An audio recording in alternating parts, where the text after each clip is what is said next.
then so everybody is here that loves me. So that's why make me happy.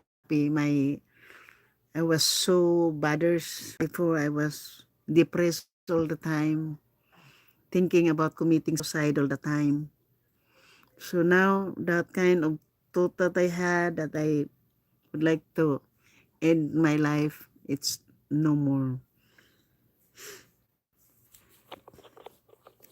But for me right now, thank you. And thank you that even, no worries. I'm not doing that one anymore. I did that one already. I did already jump on the freeway when my husband drove the car. My kid was in the back seat. I was in the passenger seat. I did that one already. I was already in locked up in the hospital for like 2 times already.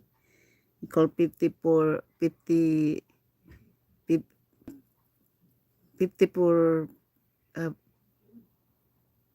5450. 5450, that's what it is. It's not 5050, but 5450. It's committing suicide.